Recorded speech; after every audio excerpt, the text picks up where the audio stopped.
I haven't seen you since the play. Yahoo!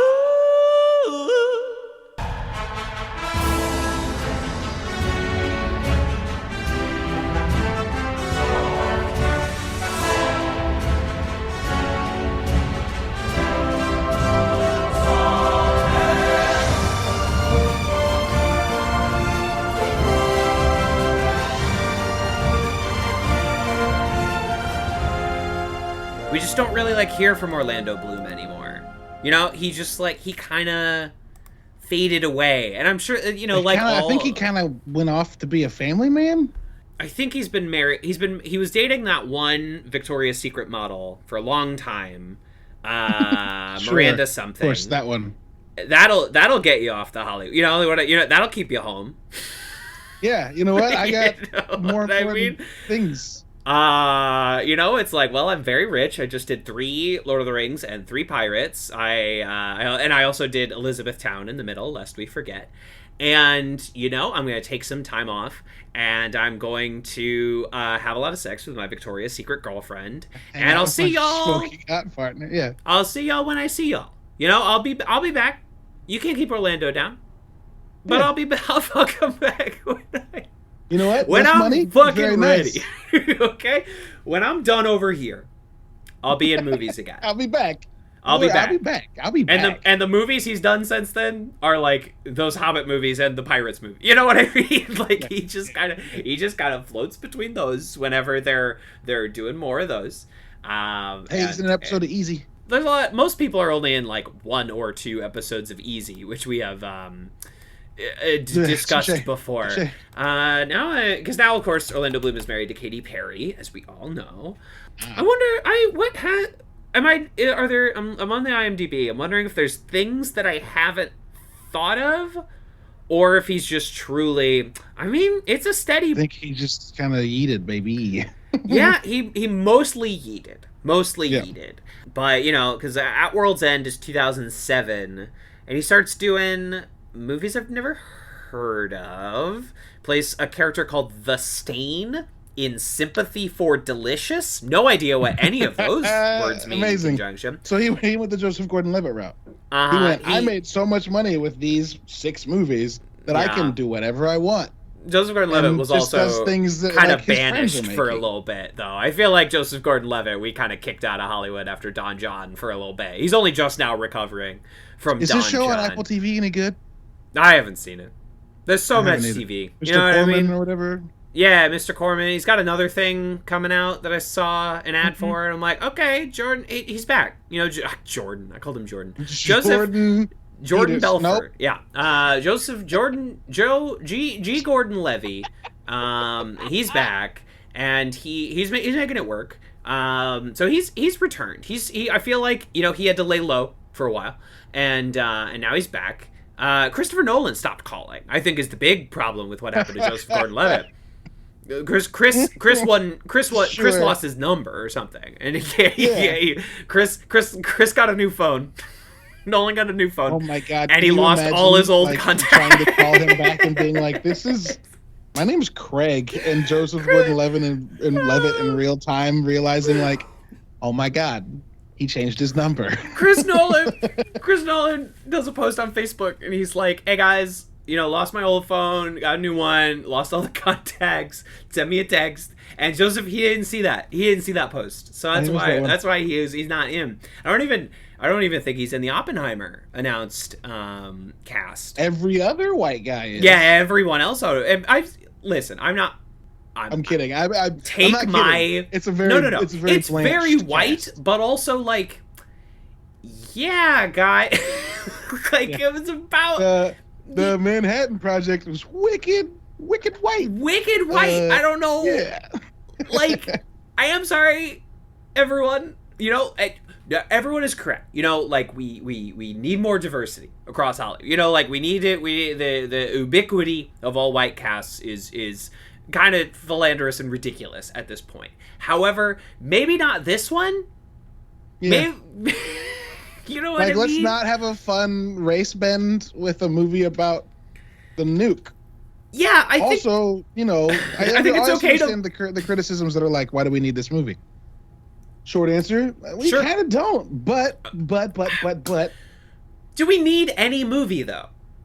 Do you know what I like? I hear that argument from people about various movies, and I'm like, do we need any movie? Movies, all art justifies its own existence, or it doesn't. You know what I mean? Like it's. Did we need another West Side Story? I guess not. But like Spielberg directing, Tony Kushner writing, Janusz Kaminski on the camera, doing a second adaptation of one of the greatest musicals of all time after 60 years with no brown face this time. Like, maybe that one's okay. Like, maybe we can do that one again. It is, and it's like wicked good. So like, did we need? I don't know. What do we need? What do we need? I don't see anyone asking if we need our 7th Batman in our lifetime. You know what I mean? Excuse me. Do we need it? But do we need it? I don't know. But I don't hear that question being asked about Pattinson. The second multiverse themed Spider-Man movie in 3 years. You know, the 7th Spider-Man movie in my lifetime. Do we need it? I don't know. But like, why are we only asking about like Oppenheimer if we need Oppenheimer? I'm like, I've never seen a movie about that guy. Bet there's an interesting story there. Bet there's something to learn, or something to investigate. Bet there's some things to interrogate. Socially and politically. Maybe. Just a few. I don't know. Chris Nolan is at a point where if he says, I'm going to make this movie, I'm like, sure, but you go for it. You make that happen, and I'll watch it. You do that. Because I'll be there. If you think it's necessary, then I think it's great. I mean, well, this was the podcast. We are the hosts that were like, Tenet, good movie. Tenet was good. I don't know. Solid movie. Sometimes people definitely just like make up a guy and get mad at him. You know what I mean? Sometimes I feel like people are like, nah, we've all decided we don't like Tenet. And I'm like, why? And they're like, because. And listen. It's perfectly okay to not like any movie. You know, like, maybe Tenet's not a perfect film. Maybe Tenet wasn't your bag. But, like, I feel like the knives were out for Tenet before Tenet ever appeared. Yeah, I think some of that has a little bit to do with the fact that Chrissy was like, this is why theaters are important. You're like, bro. Chris was being a little weird about it. You know, Chris, we get it. You're excited about your movie. We get it. Chris did not do himself any favors. None. None whatsoever. Listen, Chris was on one, okay? He made mistakes. Listen, Chris Nolan, not a perfect man. I think we found that, like, if you leave any prominent figure in front of a microphone enough times, they're gonna say some stupid shit, as you or I would. I'm looking at you, Sam Elliott. Sam Elliott, or a great example in response to that, right? Because Jane Campion, who Sam Elliott's comments were directed at, for anyone who somehow missed this, I guess because you like go outside, you touch grass. Sam Elliott went on a podcast and was like, I don't understand Power of the Dog. That's not what the West is about, or whatever. You know, I'm paraphrasing, but that's essentially what he said. And then tucks into it who is she to talk about the West? She's not. Who is she to talk about the West? She's not from the United States. To which, like, Sam, you're from film in New Zealand and call it Montana, and it's like nobody tell him about spaghetti westerns. Nobody ever told him about all those. Or nobody tell him about Sergio Leone. Like Sergio Leone, who filmed all his movies in Spain, España. Like the spaghetti western. Ever heard of it? Fistful of Dollars? Anyone? Once Upon a Time in It's like spaghetti and Spanish westerns are the reason why westerns were solidified as a genre. Great. They're the best westerns ever made. You know, exactly. And you know, Sam, you're from Sacramento. You're not a fucking cowboy. But like, whatever. Sam Elliott is 100 years old. He's gonna say some stupid shit. Everyone needs to chill. But then Jane Campion, who directed Power of the Dog, was on the red carpet for the Critics' Choice Awards and was like, yeah, I think Sam Elliott was, and in her words, being a little bitch. Like, who is he she smelled it. say these. Yeah, she said bitch, but then it's the most unforced error of all time. She, when accepting her Best Director award that night, was like, you know, hey, we all face our challenges. Venus and Serena Williams, y'all are great, but you don't have to compete against the boys like I do. And it's like, Jane, why would you say that? And I get the sentiment of what you are doing. I get the biggest turnaround of like Yas Queen to whoa. I get what she's saying. I get what she's but also like they play on different courts, not different courts. But sorry, also they play like at separate times. I just feel like it's also, never a good idea to dismiss the accomplishments of prominent black people. I never think it's a good idea. You know what I mean? No, yeah. I don't think there's a world where that's like, you know what? You took that shot, and you know what? If you are as snowy white as Jane Campion, I think you gotta keep it locked down. Just like, that was not it. And you missed, homie. You missed. You missed, and you know, we and not in a way that's recoverable. Like, no, you can't. I mean, like you can say like, I'm sorry, that was being stupid. You can say that, but like, yeah, but that is what you must say. It's an unforced error. You know what I mean? Yeah. It's like it would go on her fucking rookie card. You know what it's like? That's a stat now. Yeah. That's a fucking error. Go next to her Jane Campion's fucking R.B.I.s. You made a mistake that didn't need to happen. Didn't need to happen. No one set you up for this. You said that unprompted. You know, it was weird. Wicked weird. Weird thing to say. Again, I'm on a microphone a lot. It's not as if I've never said stupid shit, right? Let's none of us pretend. But like, Chris Nolan's gonna say some stupid shit in some interviews. You know, everyone's gonna say Feige has said some stupid shit in some interviews. You know, like it's just everyone does it. Everyone, because we're all stupid. We're all fucking idiots. And it is what it is. It's the best. Yeah, I love it. Everyone gets like feeling bad. Just over here juggling with joy. There are these guys. And I say guys literally because it's never women, because let's be honest, they're all smarter than us. There are these guys in St. Louis who like to ride these one-wheeled motorized unicycles. Sure. Where you don't sit, you just stand on a wheel with foot pedals that has a gyro so you lean forward. One of the guys is like in his 60s and wears like a helmet, elbow pads, wrist pads, and I'm like, you know what, bro? I don't think that's you do you. That's kind of cool. One of these guys wears like jean shorts and mandals and juggles while he does it. And when I say like while he does it, I do not mean at parks. I mean like going down Gravois. Come on, man.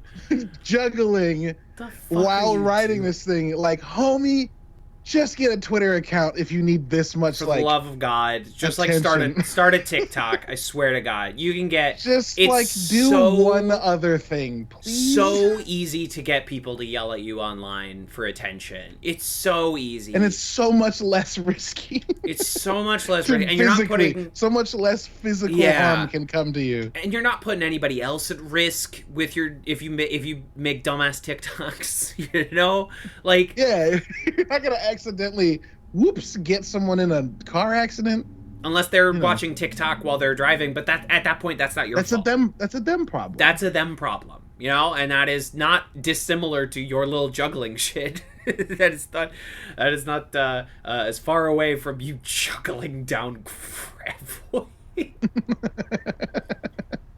For anyone who's not from St. Louis, juggling is Gravois is a busy street. You know what though, Kev? You know what? What though? You know what happens every time I see it? What? I fucking laugh. Hey. It makes me deeply, deeply personally happy to see that. Why? Because I think it's a good idea? No. Because sometimes, you gotta bring in the clowns. Exactly. Hey, the clown, sometimes you gotta just have some weird people doing some weird shit. New Yorker that you're talking, like I see some bizarre shit. all the time. And you're like, did I need someone singing opera on a subway platform? No, but hey, I'm gonna savor it while it's here, I guess. It could have been worse. Gonna listen to some fucking La Boheme before I would never be able to identify an opera by song. I can do Habanera from Carmen, right? If you're doing Habanera, I'm like, got it. That one I know. One. Yeah, I don't personally.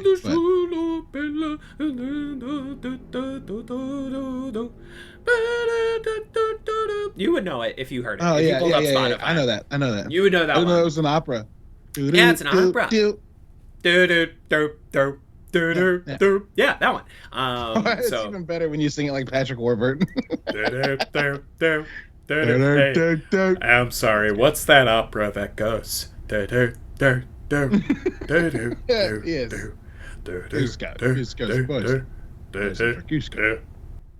You can't do it without doing the face. At least I can't. You can't. No, you literally got to You do a Warburton voice, and you got to squint your eyes, and you got to pull your lips back from your teeth. Yeah, gotta drop it and do that. Yeah, you gotta drop it. It's part of it. It's exactly like actors talk about, like, I didn't really find the character until I had wardrobe. You know, it's like I didn't really find Patrick Warburton until I squinted up my eyes. I didn't really find it until I creased my mouth properly. Naturally puff out your chest, you know. Yeah, really lean into it. Yeah, exactly. It's a full body impression. You gotta fucking yes. You got a whole ass of Patrick Warburton. If you can do it, you can pull it off. Lauren Michaels, call me. I got a Patrick Warburton in the can. In the can. You know what? Can. If you ever need any help with it, just let me know. Yeah, just train it up. Do a fucking training montage of my Patrick Warburton impression. It's gonna go great during my SNL audition. Lauren's gonna love it. Just do what I've always done, and like all of my characters are bad impressions of famous people. They're so bad that no one notices that they are in fact impressions, and that is the true victory. That is a victory. Good Lord. Good Lord. That's how I do it. And this is, of course, Advanced Media Studies, a podcast where we aim to talk about every piece of pop culture ever created 1 week at a time.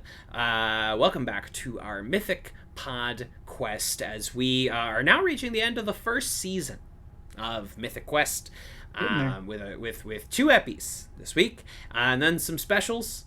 And then we'll do season 2, and it'll be over very quickly because streaming seasons have 0 episodes on average. You know, like if you're a streaming television show, you have no episodes, basically. Except for fucking Our Flag Means Death, which is putting out 3 episodes a week. Yeah, but it'll be done in like another week. You know what I mean? Like they're just putting out. Going to be like 12 episodes. Yeah. HBO Max does that sometimes, where they're like, we'll do 3 a week for 3 weeks, and then the show is over. And that's it. Genius. All right, never mind. And I watch it at my leisure. I generally prefer the 1 a week method, but that's just me. That's just me being, hey, I'm just old fashioned like that. I'm just an old fashioned guy. Old fashioned. I do like that. I don't know if Disney started it. I doubt it, but I do like that more shows are going back to weekly releases. I hated it the first time Disney did it with WandaVision. I was like, how dare you? No, that was the right call. And then I realized, like, oh my God, everyone gets to talk about it at the same time. Yeah. I have a whole week to watch it. I don't have to watch the whole show in a week. I can.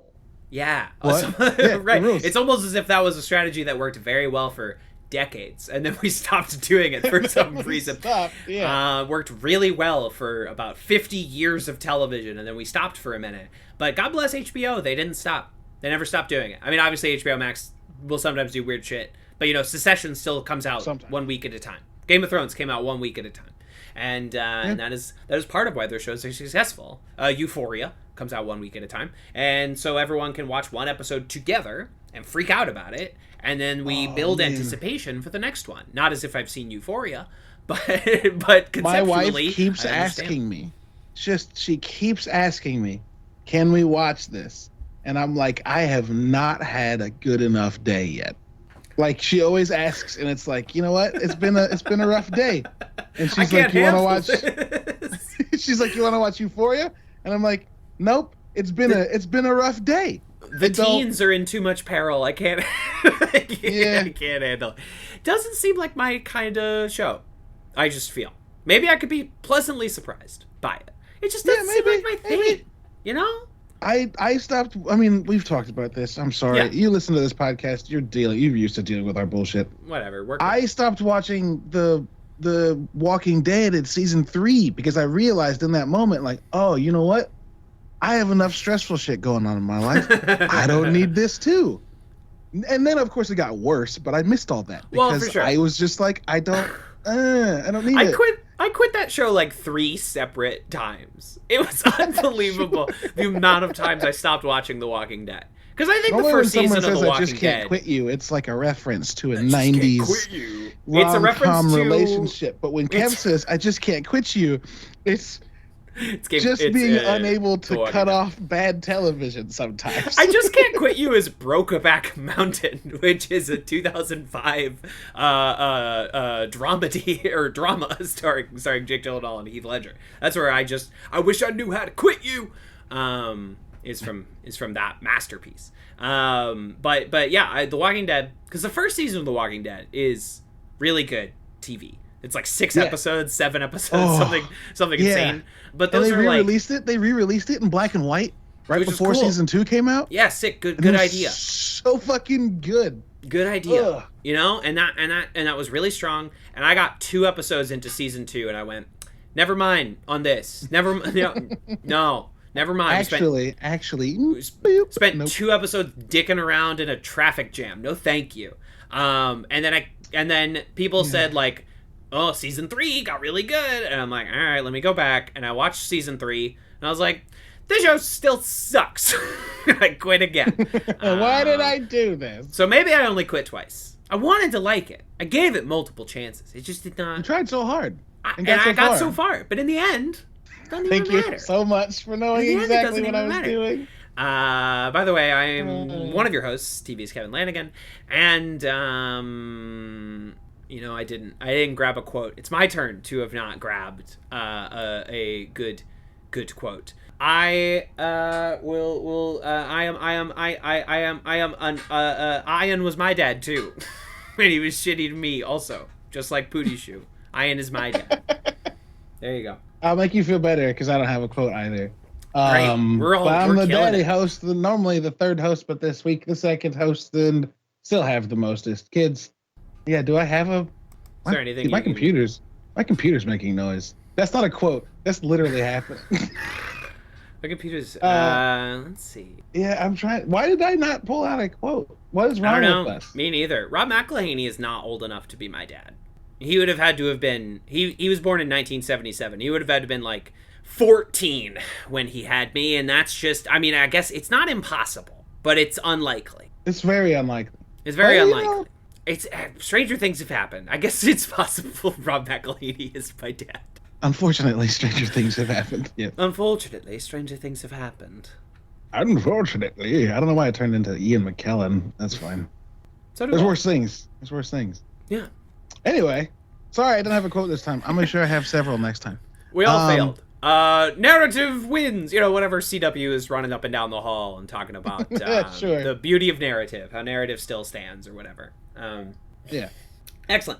Knocking out a bit of business. We haven't recorded, I think, since Media Madness ended. So for any of you who are not Twitter hounds, congratulations to The Hitchhiker's Guide to the Galaxy for absolutely obliterating all competition, getting more votes than basically the rest of the competition combined.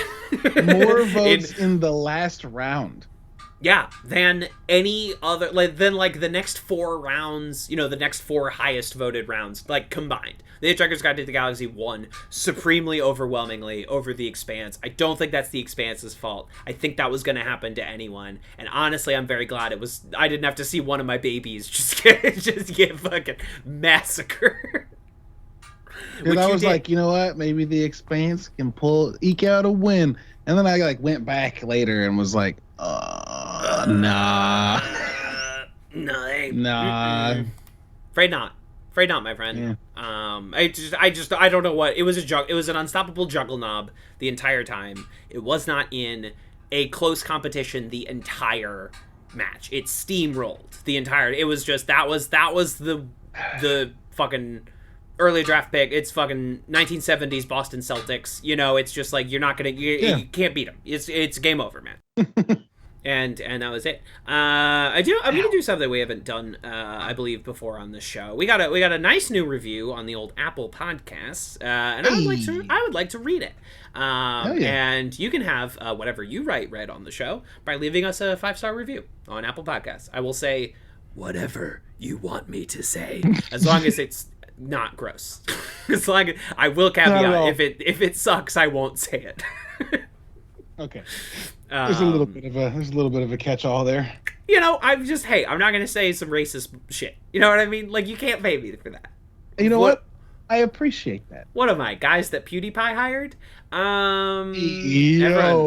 Everyone remember that one? Kev chose violence this morning. Vintage internet controversy. Vintage violence. That's like a 5-year-old internet controversy. This is from Need 123445566. The title of the review: Besties, Icons, Legends. There are truly times when I have no previous knowledge of what you guys are talking about, and they're still some of the most interesting conversations I've heard. Like, you guys are so fun to listen to, and the breadth of your combined knowledge is a sight to behold. I might not follow along with every piece of media you guys dissect, but I'll definitely be along for the ride. 5 stars! And I thought that was nice. And that was so nice. I wanted to share that, because I thought it was nice. And I like hearing nice words, and I assume you do too. Yeah, broadly. Just a guess. Orlando Bloom and Rob McElhenney were born in the same year. I'm learning. That makes sense, actually. Just circling that back around to... that makes sense, actually. If you'd said that when Rob McElhenney was doing Big Mac for Always Sunny, I would have doubted you. But now that Rob McElhenney is like Jack Mac, it's like, oh, yeah, no, yeah. Yeah, did we mention Carnival Row, by the way? That wasn't. No, we did not. We stopped diving into Orlando Bloom, but yeah, he did do that show Carnival Row, which was Cara Delevingne, right? It's yes, and it was a feature film script that sat around just for years and years and years. Was like this talked about script, and they're just like nobody bought it, and it was like the bidding was high, like it was the thing people paid attention to, and then it just sat around forever, and then eventually they adapted it into an Amazon show that nobody watched. I'm not disparaging Jeff Carnival Bezos Row. Sharded and found money and bought a thing. And and just the way that streaming works is they'll just reach down, they'll pull a hunk of money, they'll throw it at a show, and they won't advertise it, and no one will watch it. And I just I don't understand any level of the business anymore. I truly don't. No. So it is what it is. I mean, no offense to anyone who worked on Carnival Row. I'm sure there are dozens of you, dozens. And let's talk about Mythic Quest, eh? Yeah. Hey, sorry, we missed a week, everyone. I had, let me check my notes. The novel coronavirus. I had COVID-19, so we could not do an episode last week. But I am feeling better, as I'm sure you can tell. It was a bad way. I was not doing good this time last week. Yeah. I watched all of Crazy Ex-Girlfriend in 4 days. Is the situation we were in. So I watched 4 seasons of television in 4 days, which for me is extraordinary. I've never done anything like that before. I know some people do that every weekend, but I don't. I don't do that. No, you did that in, I wouldn't even say record time. You did that in probably dangerous time. It was truly a staggering amount of time. And then I flirted with other things and nothing else stuck. You know what I just I burned out on the concept of media. I burned out on. Nothing else. I don't know what the alchemy was. Because I was very sick, but I was very awake. And I was locked in. I can't tell you what it was, but I did. And I know exactly. I did nothing else for 4 days. But watch Crazy Ex-Girlfriend.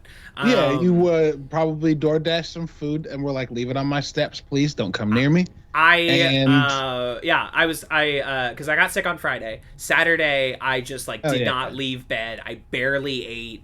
and then like around 1 a.m. I was like making some tea, and I like almost I collapsed essentially, and I was like, New York has that hotel program where you can go stay at a hotel if you have COVID, and they'll bring you 3 square meals a day, and it costs you nothing.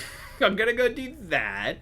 Oh hell yeah! I didn't know that existed. That's my tax dollars at work. Awesome. Maybe Missouri has it too. I have no idea, but New York has it, so I did that. Don't worry, I'm not gonna go try and COVID again. Yes. Yeah, again. I could use a vacation. I could use a staycation. Yeah, last time I had COVID, my wife had just gotten over it, so I had to watch the kids who were also sick with COVID by myself. Oh, good. So I would rather not. Thank you very much. Oh, good.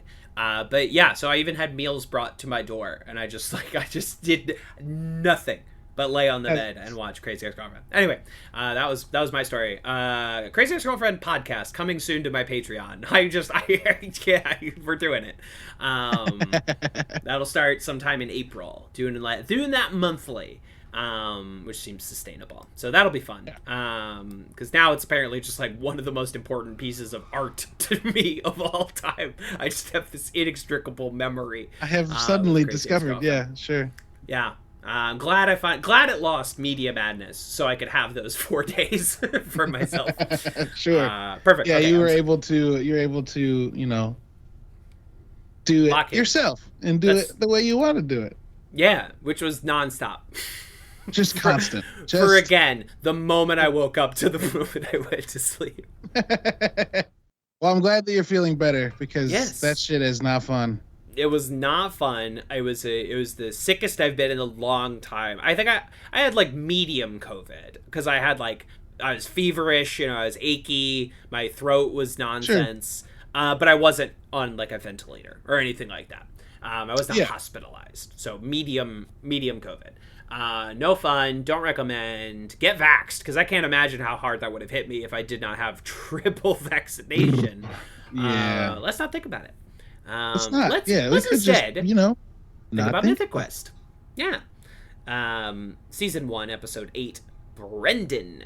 Directed by Pete Chapman, written by Megan Gans. In this episode, Ian takes Poppy on a secret car trip that ends up being him meeting with Pootie Shoe, who is his son. Let's see. Genuinely surprised by this. Surprised. I was like, oh wow. I kind of thought we just kind of done away with that kid, and then he showed back up, and I was like, oh great, wait. And was immediately tied back into it. These subtle ways that they have been building some shit up throughout this season. At the same time, Dana starts getting trolled because they believe her to be a corporate shill for Mythic Quest, of which they're correct. I'm not saying you should troll a person. I'm not saying you should abuse a person, but they weren't incorrect. They weren't technically wrong. And that shit where, like, the horrible trolls are, like, they're reading the reflection in her glasses, and I'm like, that is internet shit. That is shit that people do. Insane. I don't throw this word around lightly.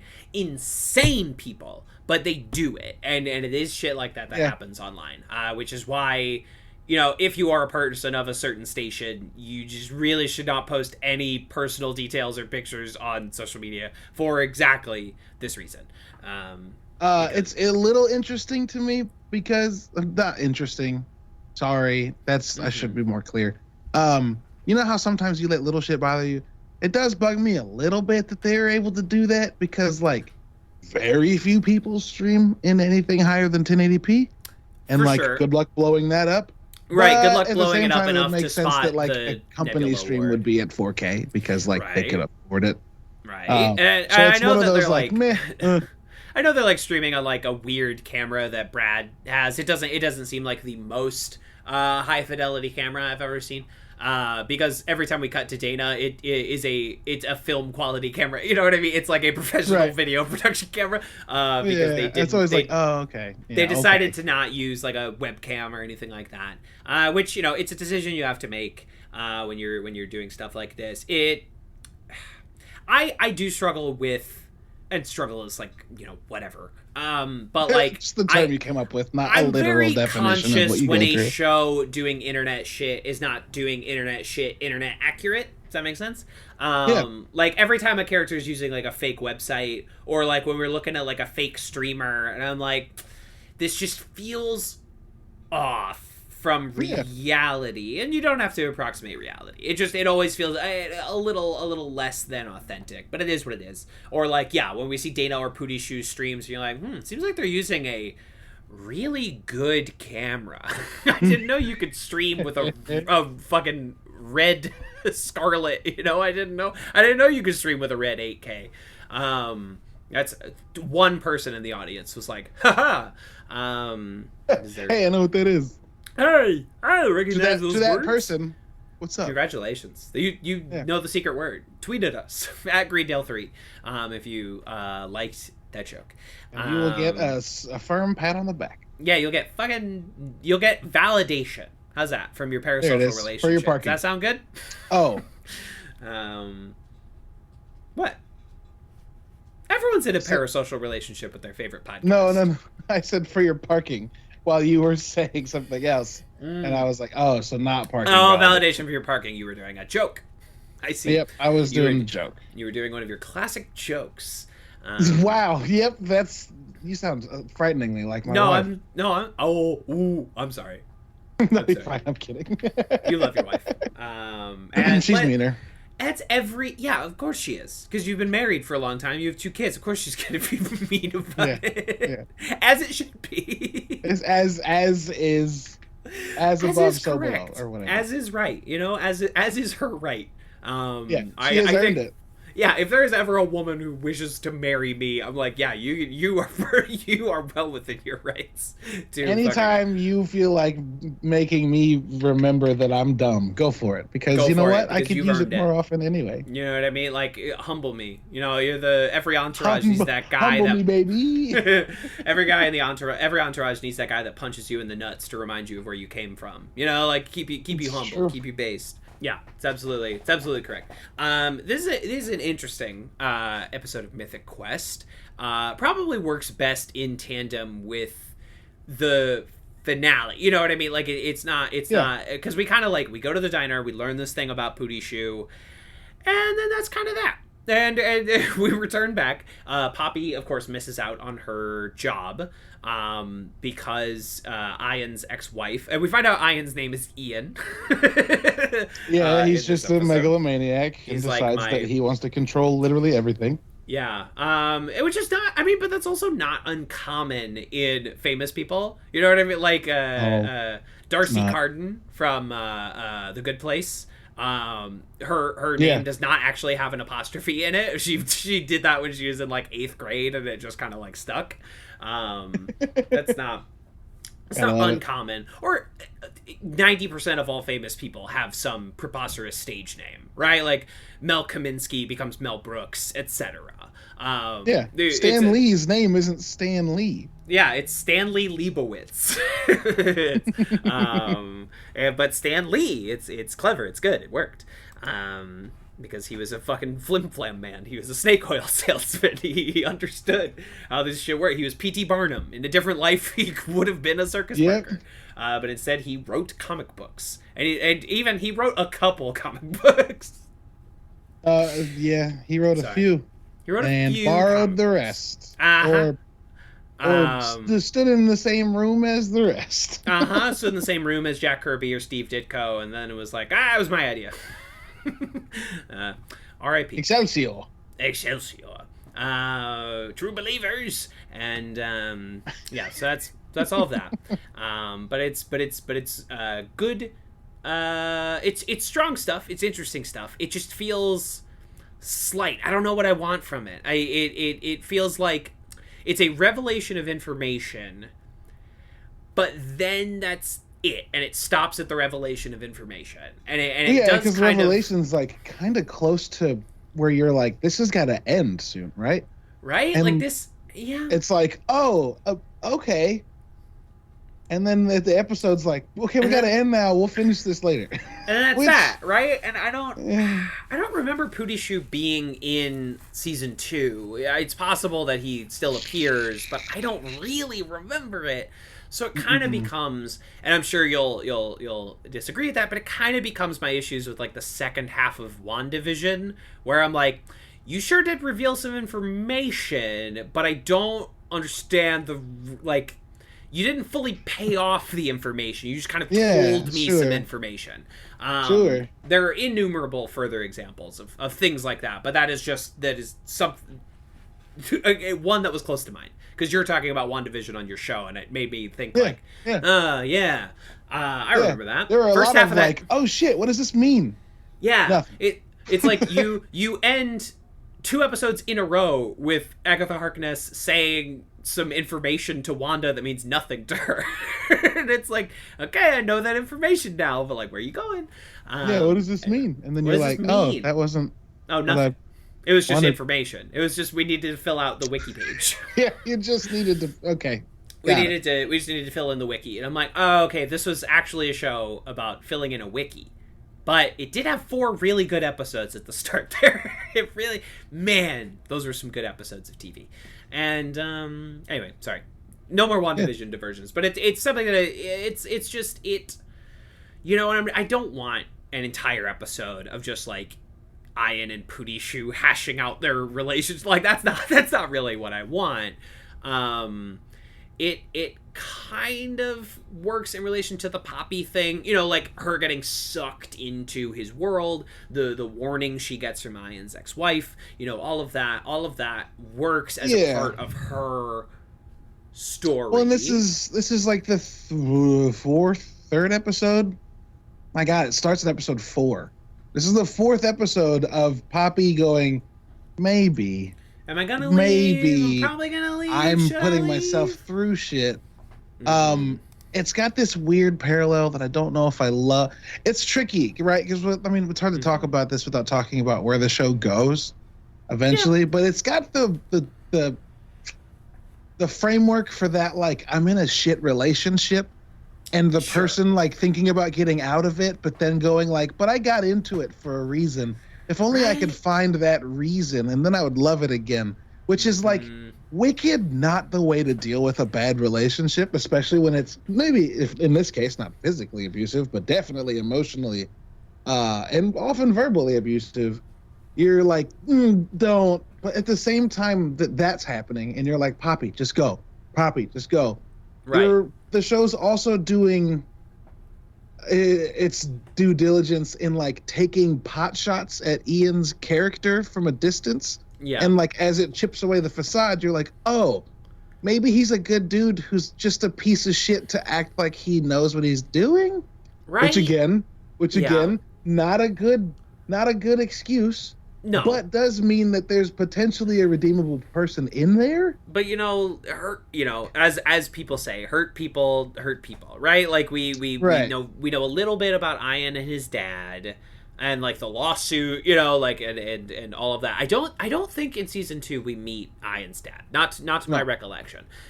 So that's a relationship that we have yet to explore further. But like obviously there's some weird damage. You don't become Ian Grimm without having some damage there. You know, like you don't become Ian Grimm because you lived a happy and comfortable life your entire life. I don't think so. Right. And like just because you brought it up. The Marvel show that I'm doing with my buddy Tech, he's on the firm conviction that Wanda is a bad guy, the villain.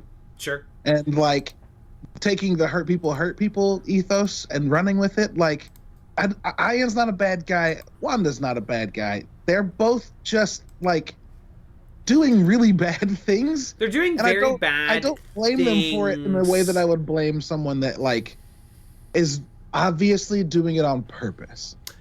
Sure, and it, I guess we're linking the WandaVision thing because it becomes like, well, how much rope do we give them in this scenario? Because like, Wanda is obviously in a terrible place at the beginning of WandaVision. She does also enslave an entire town. She does also keep people separate from their children. Yeah. You know, she does like. WandaVision, in my opinion, the ending of WandaVision is much too kind. Lets her off the hook a little bit. And you could say, like, well, She maybe, just kind of runs away. She just kind kind of of walks runs away. You have the only black woman on the show go, like, they'll never understood how much you gave up for them. And I'm like, how much she gave up? This was her fault. She did all of this. This is also, like, moments before someone then immediately says, like, what are you gonna do to stop her? She's just gonna leave. She just controlled the entire right. I mean, like, yeah. What are you gonna do? Right. Yeah, I'm not saying that, like, she should have gone to jail. But, like, the weird moment for me is when Monica is like, you know, Wanda, you didn't do anything wrong. It's like, whoa. It is what it is. But you know, we get into a similar territory with Ian, and Mythic Quest does seem interested in not redeeming Ian, but we're never going to escape it. They're sympathetic to him in a way that It's Always Sunny, except for one scene, is not sympathetic to its characters. Sure. You know, just again because of the McElhaney, because of the Megan Gans, it makes sense as a point of comparison, right? Except for the one season finale where they are like really emotionally intimate with Mac. And really emotionally intelligent, like as a show. You're like, oh shit. Right.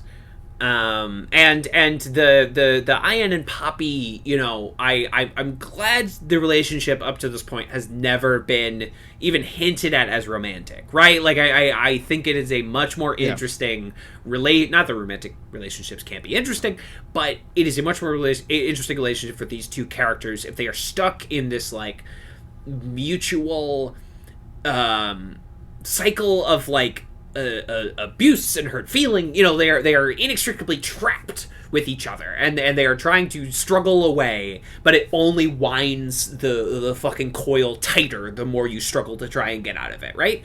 And that is very interesting. And the show kind of waxes and wanes on how emotionally serious and how emotionally deft it is going to be in that relationship, you know? Sure. 100%. Yeah. And I really love where they go in season 2 as they do almost exactly that, right? As they actually start picking it apart and like, God, fuck, I can't wait.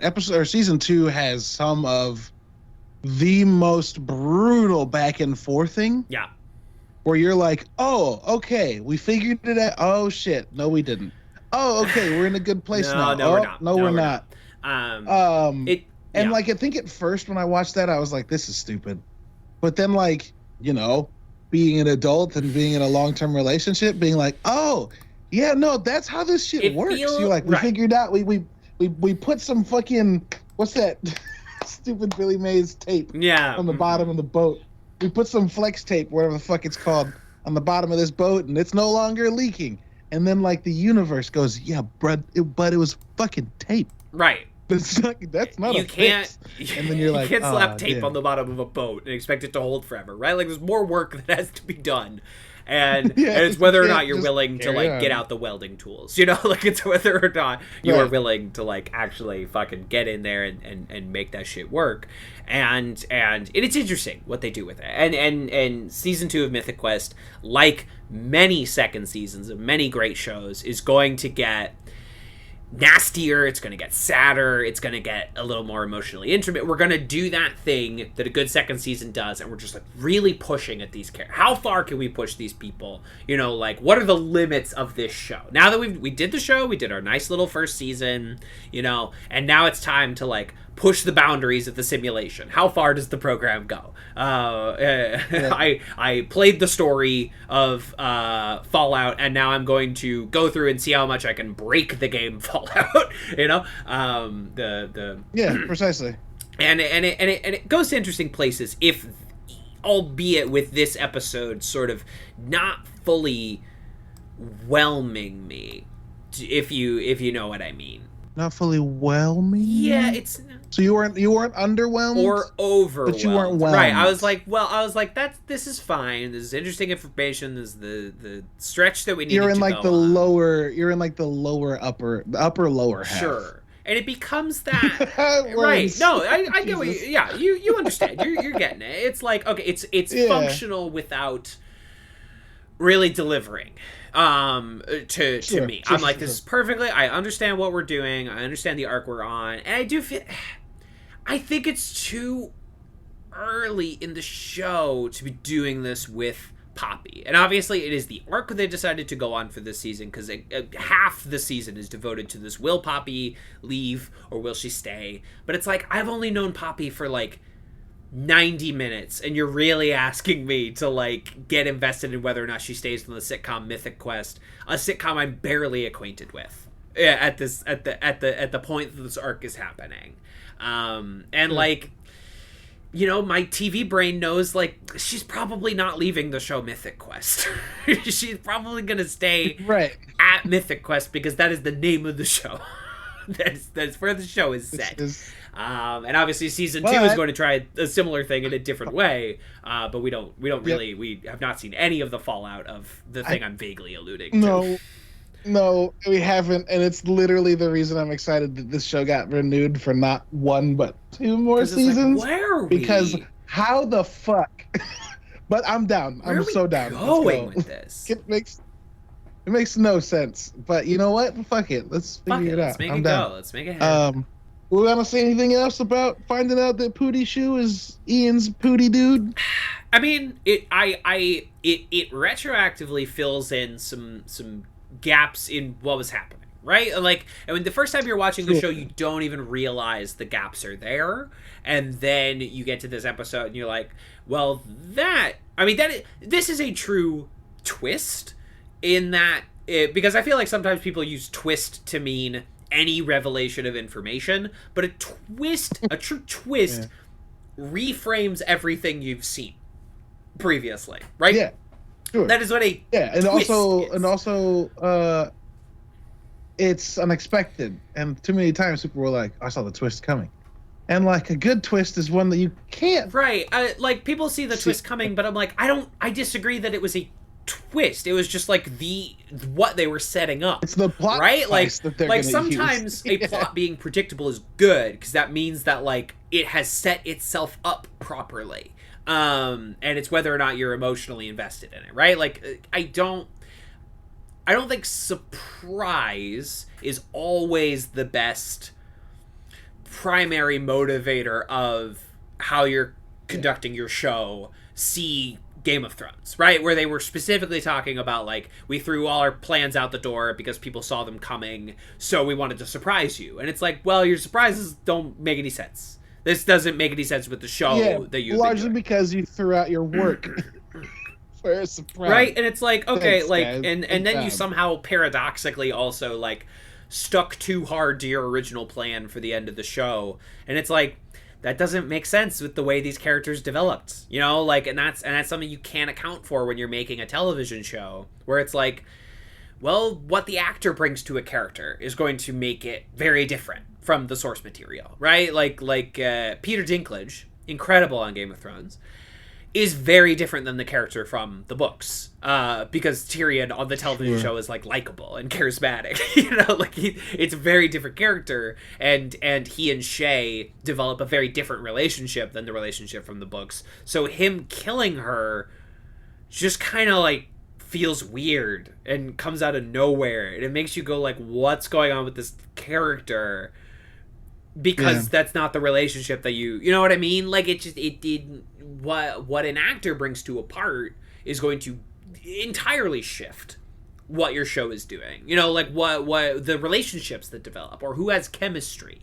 And it's all gonna, you gotta be, anyway. So now we're just talking about Game of Thrones. Now I'm just ranting about Game of Thrones and how they fucked that up. Bad job, guys. Bad job, team.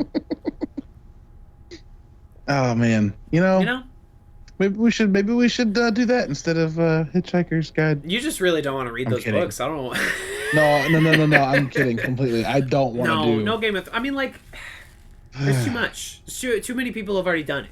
You know what I mean? Like, what are we gonna say about Game of Thrones that like nobody else said about Game of Thrones?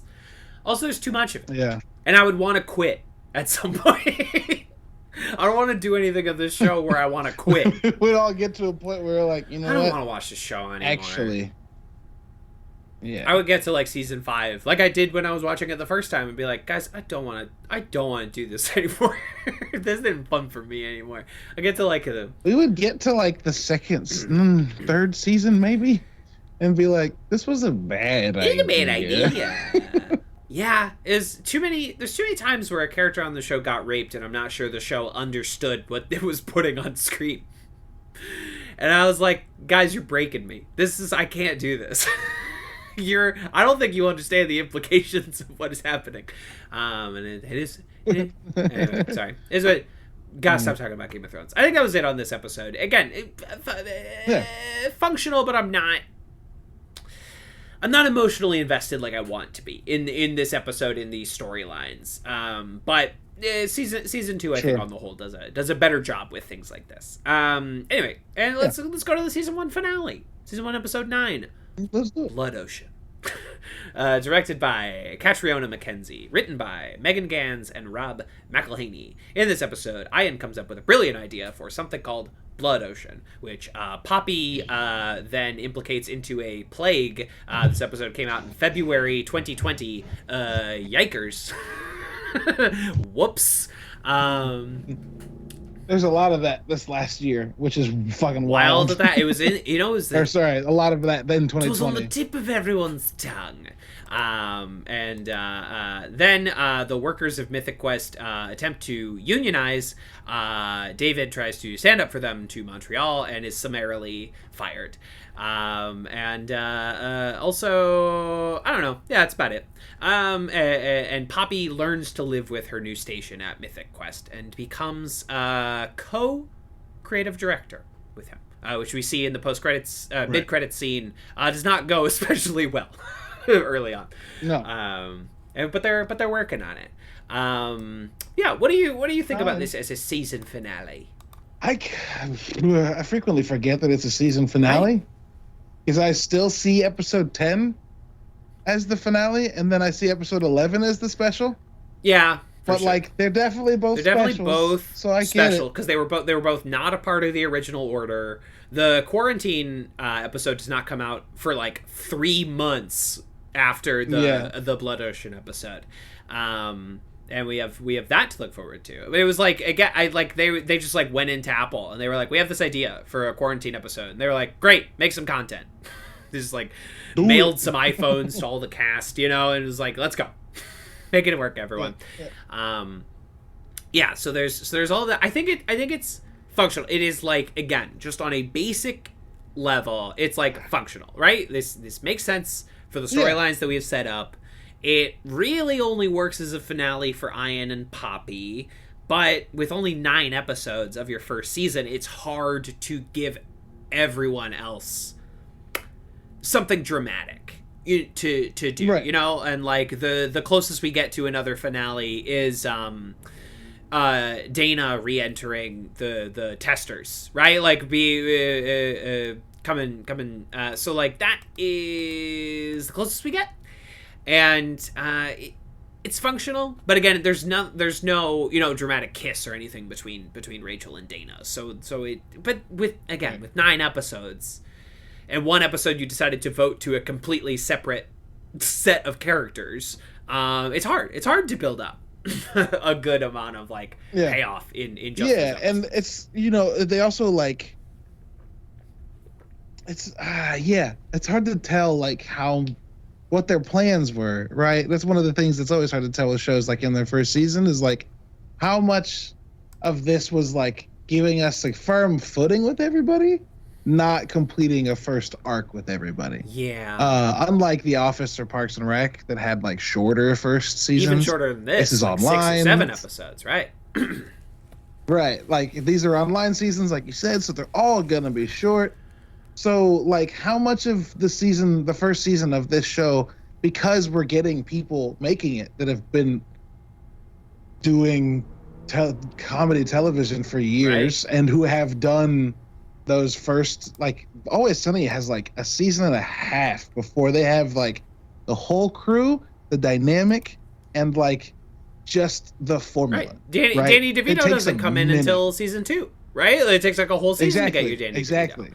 I think. Exactly. And then Community gives you, as we've talked, obviously, it gives you like the first 6 episodes are like an episode for each person. Right. Like it's which is essentially when the pilot season would end, which is what The Office does, which is 6 episodes, right? Yeah. Like, so it's hard to tell because like those people were working on this show. It makes me believe that they were like, first season, let's just get everybody through the door and half of them up the first flight of stairs. It's this thing that happens with streaming TV where and this Mythic Quest season 1, unlike season 2, all the episodes of season 1 dropped on the same day. Right, so you could have binged all of season 1 on the first day. Sure. And it's this thing that happens with streaming TV, where it feels like the entire season is the pilot. Like the first season of a TV show now is the pilot, as opposed to the first episode. Right. I know I haven't seen these episodes. Yeah. Hi, Jace. But I feel like you can say the same Jesus thing Christ. is true about. Hello.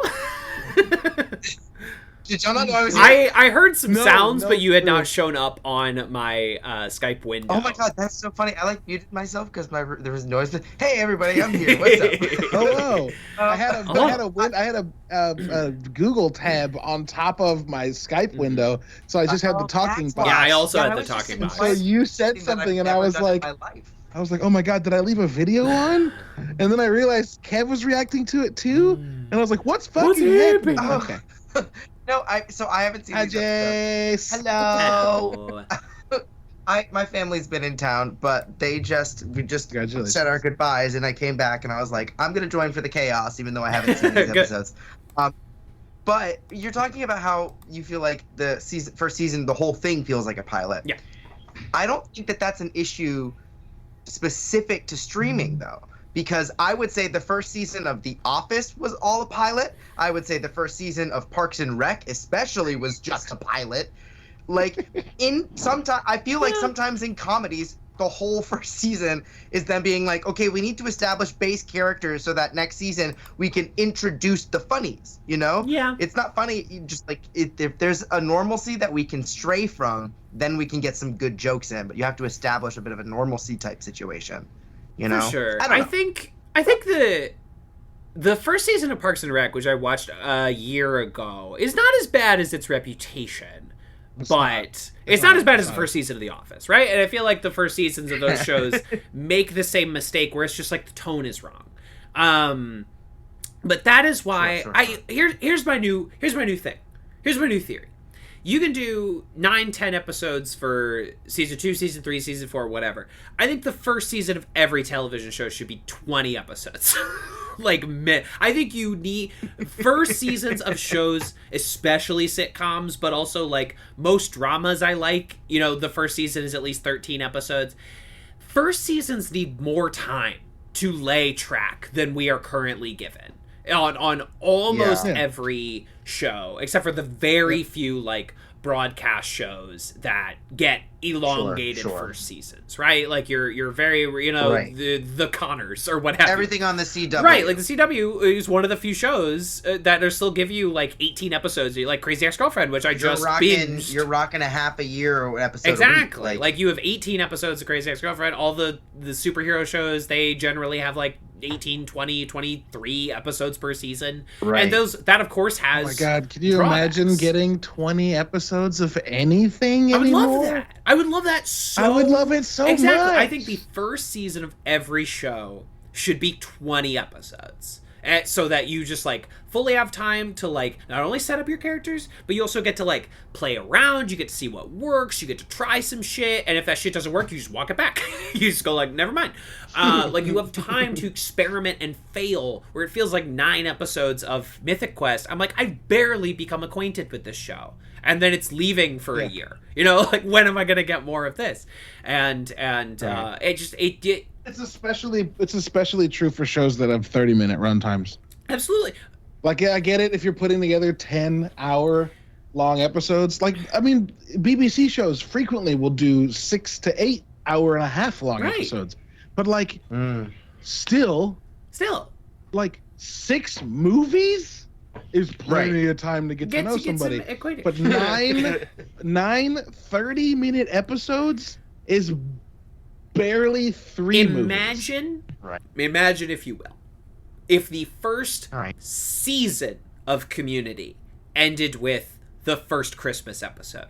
That was the season finale. And then we did not get more Community for a year. That's a completely different show. Community's so good that I would it's an excellent show in those first 10 episodes. Like, we are not... But that would have been so disappointing because of how much ground they got. And imagine how... Right, like, Community does not become the Community we know. Because they don't start doing genre parodies until, like, the fucking 18th episode of the season. Right? Yeah. It's so long. It's so deep in. It's a completely different show. And I think that more shows should be given the runtime to, like, do more. Here's the other question, though, because we could also say, let's instead of talking about why did the first season suck, we can also talk about why our second season's so much better than the first. Because they've had time to play. Even thinking back to Community, season 2 rips. It rips, and because you had 25 episodes to, like, figure it out. You know what I mean? Season 2, it's like the sophomore album of a lot of bands, right? Yeah. Right. Like, the first album sometimes is a banger. Sure. But, like, most of the time you're like, you know what? There's promise here. And then, like, it just feels like... It's so weird to me that I'm saying this because, like, I keep saying like, and I hate that. No. It's weird to me that I'm saying this because in movies, it's very often the sequel that tends to flounder, unless James Cameron's making it. Because my man can make a perfect The man sequel. makes a sequel. I don't know what to tell you. Avatar 2 is going to be the best film of all time. Like, Avatar 2 is going to be, like, the greatest movie you've ever seen, right? And, like, my man can make a sequel. But, like, here's another problem with most streaming shows, is that, like, before every streaming show comes out, they go, like, we actually consider it more of, like, a 16-hour movie. And I'm like, who wants to watch a 16-hour movie? Who among you wants to watch a 16-hour movie? You don't. I don't know why you think you do. Raise your hand Raise now. your fucking hand. Right? Because, like, the I'll watch a 3-hour movie. I will. Kevin will. You know? And, like, there's a 5-hour movie that's been waiting for me. I keep eyeballing it. I'm like, is this the week? Is this the week where we watch the 5-hour movie? Is this where we watch Happy Hour? I don't know. But it... Wait, why is Happy Hour not 1 hour long? I can't tell you. I haven't seen it. I haven't seen it. I can't tell you. But it is 5 hours. And that sounds... But, you know, Ryozuki Hamaguchi, he makes long movies, but they're all really good. So I don't know what to tell you. They all justify their runtimes. Drive My Car, 3 hours long. Compelling. Saw it in theaters twice. It's just, like, the most compelling movie you've ever seen. Streaming now on HBO Max. And anyway, but, like, the two-pronged problems, right, is that, like, everyone's making 9-hour movies instead of television shows.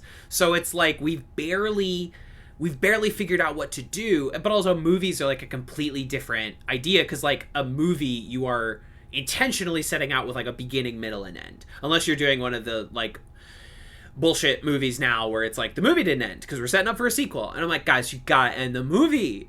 But that's kind of the thing, though. It's the franchise movie scene right now is closer to what TV shows used to be than TV shows. The MCU is a much better, very long television show than it is 21 movies. It is better as a television show than it is as, you know, however many movies now. And oh my gosh, yeah, it's just the Marvel channel. Yeah, they've managed to make it work. You know, like, whether or not you grade any particular item on success or fail, like, it worked. People show up, they hand over their money. It's a good They show. figured it out. You know, they show. figured something out that no one else has figured out. It's a good TV show. They're getting I have recently learned that I am a dad. So interesting. Of course I like it. I don't understand. I don't get it. Daddy Host likes Marvel because Daddy Host likes Marvel. That's fine. No, it was more a dig at like a month ago when I said that the Sonic movie Dad was brain. okay, and Kevin was like, "You're a dad." Dad brain. And I was like, "Oh." No, you liking Sonic is fucked up, but, like, you liking Marvel makes sense. Everyone likes Marvel.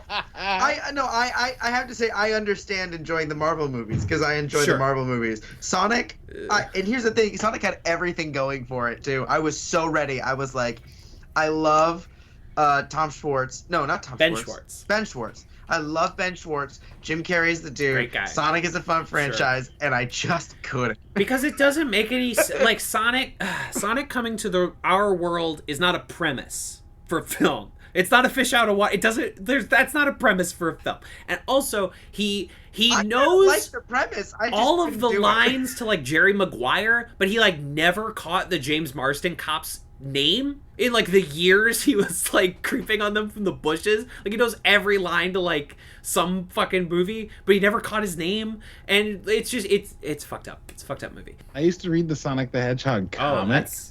That explains. I didn't even realize it was a comic. Back in the camps, like, That's I get the it. most fucked up. That's pervert behavior. Like, like Oh my god. those Amazing. comics are Amazing. deeply fucked. On this very podcast feed, you can listen to an episode of a podcast where I read a lot of Sonic comics and I talked about them. Just scroll back. Just keep scrolling. They're Wait, weird, what? but I was like, You'll find 8. it. All No, right, it's fine. so, we were you know, 8. We all liked garbage. You know, like I watched the Pokemon show. It's just I like don't the know what you're worst talking show about. of all time. I liked some really good movies at 8 years old. Sure. I don't know if you know about Spy Kids I mean, 2. The Dark Island Crystal of Lost was great. Dreams. I don't know if you know about Spy Kids 2, but Steve Buscemi in Spy Kids 2 has what might be one of the most poignant lines Oh, in cinema boy. history, and it is, "Do you think God hides in heaven because he too fears what he has created?" And you're telling me that's in a kids movie? That's a pretty okay line, but unfortunately, the That's- rest of Spy that's in a Kids 2 kids movie exists. because they It's a good movie. I don't care That's what you fine. tell me. It's Spy that Kids line 2. is in a kids movie because the what is it? Who is that? Is that Rodriguez? Yeah, it's Robert Rodriguez, and it's Steve Buscemi's Robert character. Rodriguez knew that parents were gonna be in the theater. Yeah. Uh-huh. And was like, watch me fuck over everyone's day. And just knew that by putting that line, that like that weekend, he It's- can go to any McDonald's in LA and find a parent just staring dead-eyed into a fucking milkshake while their kids run around and the parents just You like, think what God- the fuck am I doing? Where's your... That line is incredible. And Steve Buscemi delivers the hell out of it. It's a good line. But again, unfortunately, The the rest of children- Spy Kids 2 exists. You know what, Jace? You know what, Jace? I love you. You can't love Spy Kids 2 this much and not be able to get through Sonic. Fuck You know off. what? Yeah, the difference between Spy Kids 2 and Sonic quality-wise is that you watched one when you were 8 years old. That is the difference in quality. That's exactly Spy it. Kids 2 That's is exactly just as it. unwatchable as Sonic And- the Hedgehog. No, that's exactly. I have a But direct you're not connection to. 8. I was a child when I watched this child's Exactly. movie. But the Checks other thing is though, I don't know. Spy Kids 2 is pretty fucking campy. It's like the script is so up its own butt that I love it. And the thing about Sonic was that it was it was a kids movie, but it felt so tropey that I was like, I already know everything about this movie. I know every beat of this movie before it unfolds, right? And I think I was also frustrated because I love Ben Schwartz so much, and I was like, he didn't They get to do short any good stringed material. him. in They this. should have let him be traditional Sonic, who's like a rude dude with attitude, and they just made this like little doe-eyed soft boy Sonic. Yeah, he should have had. John, Yeah, I almost called him John know. Ralphio. Ben Schwartz needs like a little. I almost did that too. Needs a little earlier. edge. He needs a little like. You wouldn't have Do you know been what I wrong. mean? He needs a little. He's so funny Gristle to because snack he on. plays lovably obnoxious. He's the only person on the planet that can be as obnoxious as he is on stage, and you still You love still like him. this guy's funny. It's incredible. And he was very great on the first season of The After Party. Like his character is very interesting on that show. Have y'all seen Middleditch and Schwartz Nah. on Netflix? It's the two of them doing it's a long form comedy it's very special, good. and there's like 3 episodes. I've heard It very is good. it is like laugh so hard you're crying. Good. It is unbelievable. It's honestly my favorite comedy special on Netflix, right next to James Acaster's repertoire. But like genuinely, Is it like Nick Kroll? Yeah, and I was about John to say the Mulaney's two Oh, guy Hello? Netflix I special do that love that kills one as me is well. Oh Hello, which I've seen like it's 7 a little times. bit like that, but it's entirely improvised. Which Oh Hello is not. It's amazing. Yeah. Anyway, that's a Highly recommended. Highly recommended. big Yeah, yeah, recommend. Also, why didn't I put Silicon Valley in our fucking bracket? Because like there's some weird seasons of Silicon Valley there at the end. You have to deal with like the T.J. Miller Oh, I didn't finish it. thing. No one did. No one watched the last 2 seasons of Silicon Valley. No one watched the last You season know, of you the got- show. I think I know one person. Yeah, I saw and loved, I don't know, 2 or 3 seasons of Silicon Valley, and then I was like, I got this. I understand. Yeah, I think sure. I've reached the end of this. And again, like, the TJ Miller shit is tough to deal with. I know we had, like, a show about Chevy Chase written by Dan Harmon, but the TJ Miller stuff is fucking difficult to deal with in any case. Maybe next year's bracket. Anyway, You never know. yeah. Huh? Is What? Next year, you think we're gonna be done with all of that in a year? Oh yeah, we're gonna be done with Hitchhiker's Guide. Is all 5 books together are 850 pages. We can read that in we can be done with that in October if we don't miss a lot of episodes. No, I thought we were gonna do that, and then the top 3 would get another short bracket. But no, you mean just reshuffle? Oh yeah. Again? We do I'm a fine with that. Okay. new 32. Yeah, we'll do a new bracket. It'll be called 30 under 30. We do 30 shows with less than 30 episodes. Who will win? I don't know. That's actually just kind made of that up. good marketing.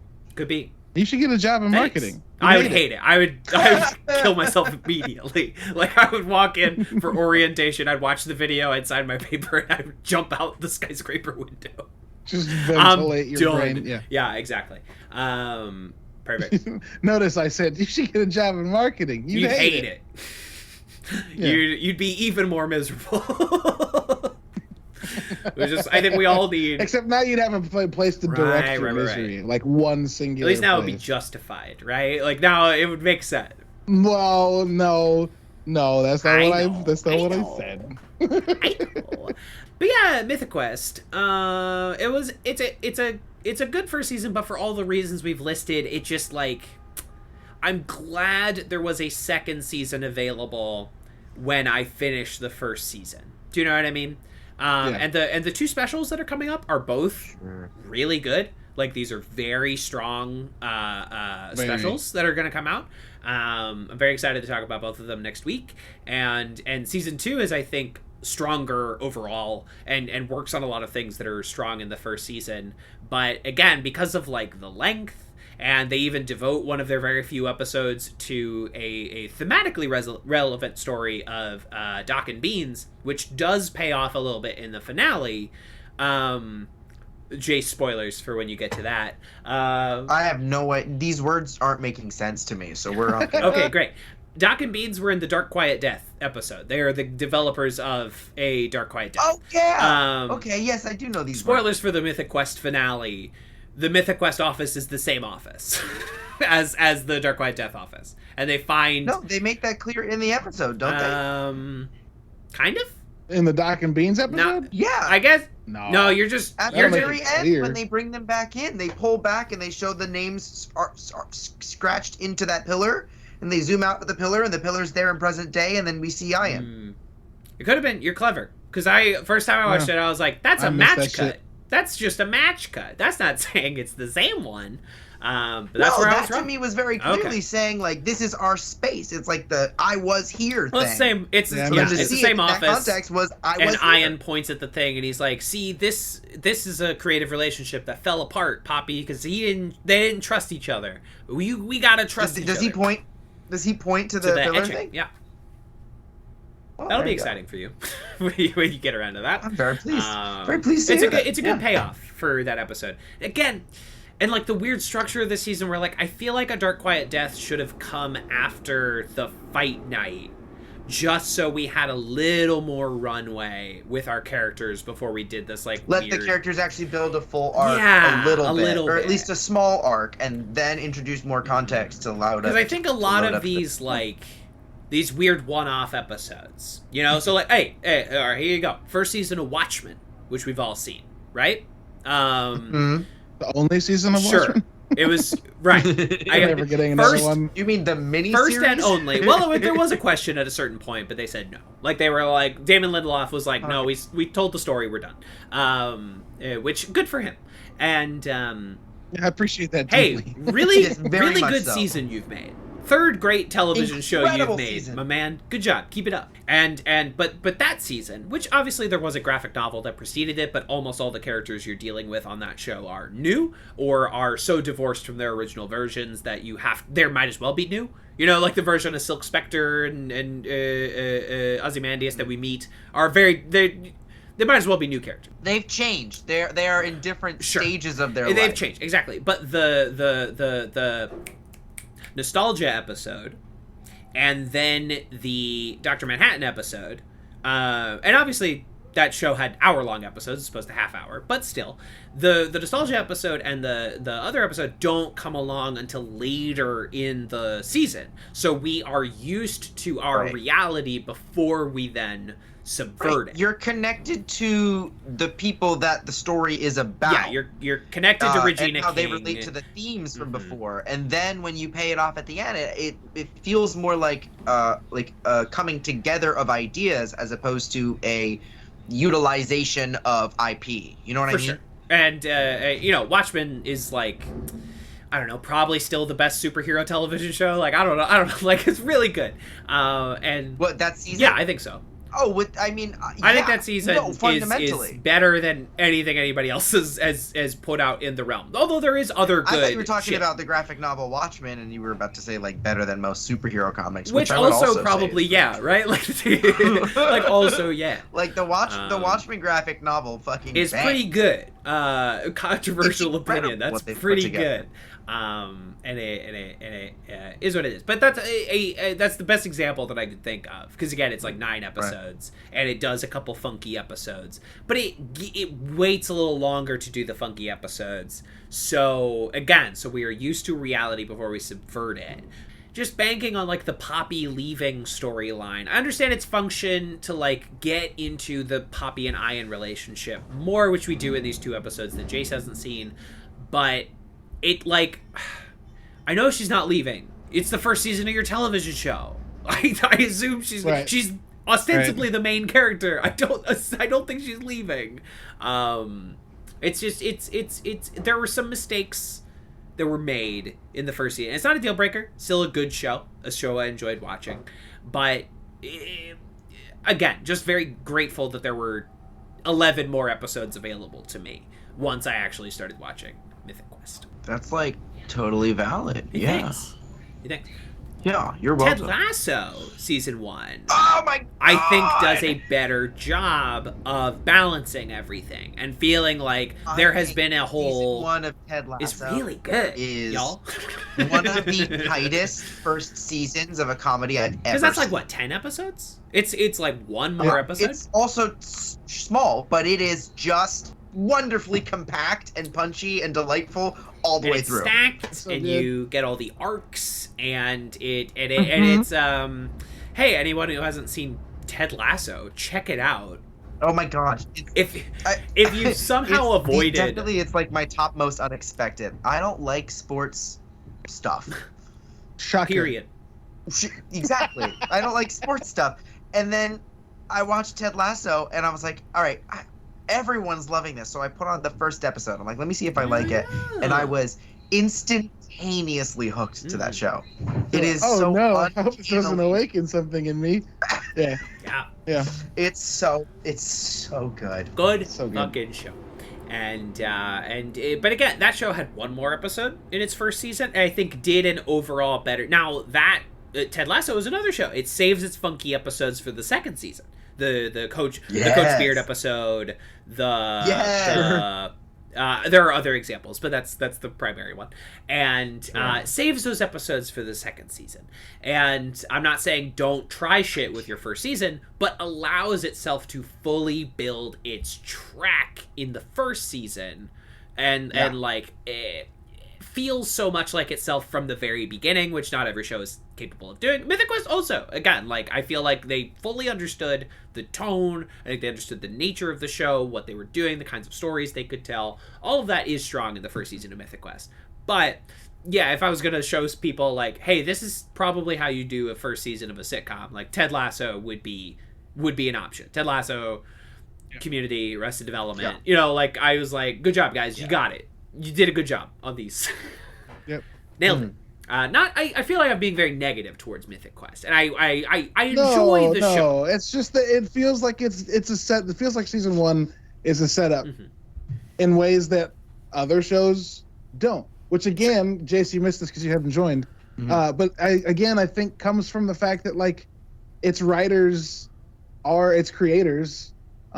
very well versed in longer shows that have a warm-up season in them. Sure.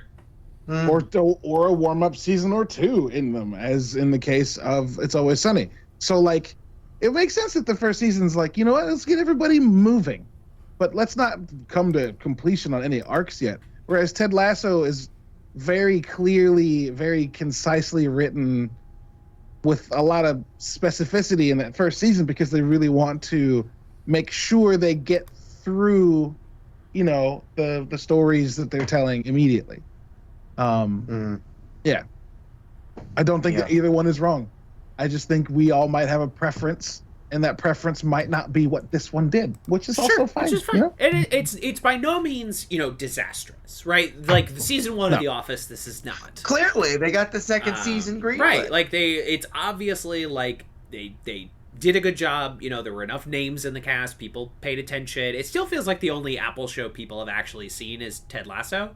That still feels like the only one that has like that's the big one, broken through culturally in a way that it's because this show's about video games. A few people that are liking morning show, but by no means has it broken through in the same way or foundation. It's because this show's about video games. People like those. And despite the fact that video games are like the top grossing entertainment industry, its audience tends to skew younger. And it doesn't, like, video games have struggled to exist in any other medium. Obviously, there are counterexamples. You know, you have things like Arcane, you know, on Netflix, which is like a League of Legends show, but like you don't need to be at all familiar with the first good video game show ever. And except for like, you know, Mythic Quest, right? But like I was thinking about it when we were watching these episodes, and I'm like, God, you still don't see shit about like video games and making video games, despite, you know, gaming being arguably the biggest medium of art currently. And it I don't know what it is, because there have been video game things, and you know, you have like The Wizard with Fred Savage, you know, there are things that have broached, and obviously there are any number of video game movies. There's 1,000 Resident Evil movies, there's the Super Mario Brothers, you know, Sonic Uncharted the Hedgehog, right? Uncharted, people went to go see big box office numbers on Uncharted.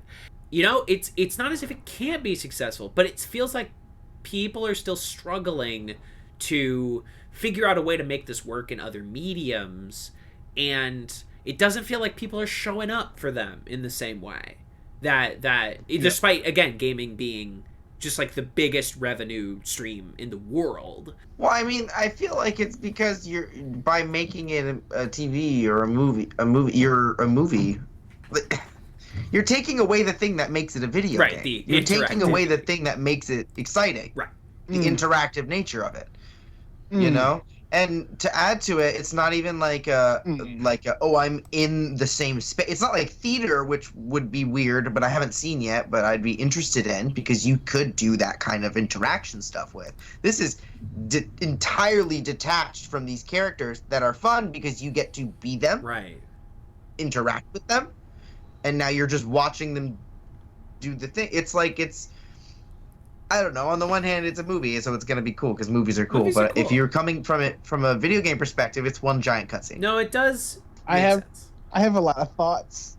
Please. About this particular topic. Hey, we're on it. Let's do it. I feel like I've said them before. Say them all again. In order. I'll say them again. Sure. The problem that video game studios have encountered in bridging themselves from game to happens to you entertainment instead of happen to it entertainment is that they keep trying very hard, I think in many cases, to tell you the story of the thing that the people who like it have already experienced while controlling it. Right. Like we're getting a Last of Us show if it's based on Last of Us 1. Which it seems like it is, because they're playing the same characters, you know. Right. But Last of Us is also one of those weird outliers where, like, the best part of the game is the cutscenes. is the story, which is not the case for a lot of things. Yeah, it's the cutscenes. Sure. It's the experience of being those people in that situation. And watching that could be just as good because like it doesn't rely on the gameplay to be successful. Okay. But like the reason why Uncharted felt good to me Mm-hmm. is that Uncharted was just Indiana Jones, but a younger kid and Mark Wahlberg, which is really hard to have a bad time watching Mark Wahlberg. It's just dumb Hard fun disagree, almost all the but time. I understand the implication. I understand conceptually. I mean, like, when the movie is set up to be dumb fun, Sure. he's kind of good at being dumb and Sure. fun. Not saying that like he puts out performances that are worthy of any awards other than Nickelodeon. He's been good awards. in like he's good in Boogie Nights. He's great in Boogie Nights. He's great in The Departed, for which he was nominated for an Academy Award. I'm not saying he's not good in things. I just he's not a I just think solid that he's on got base a- hitter. Did they take the narrative from one of the movies in Uncharted? No, Is it's that a None of them. prequel. Absolutely none of them. It's a prequel, but like Doesn't really make sense It's not- canonically. Doesn't really matter. It's just these are the characters in a fun circumstance that you haven't seen them in before. Sure. yeah, like I went That's with a buddy kinda at the neat. That's screening kinda who'd cool. never played a single game, and he enjoyed it as much as I did because like you It was don't good. have to. Yeah, It was- but my I- constant argument is like I think the Halo show's got a chance to be good. The second trailer came out today, and like I was surprised how much I was down for it because like the first trailer I was like, you know what, whatever, man, have fun. This one I was like, shit, this kind of looks good.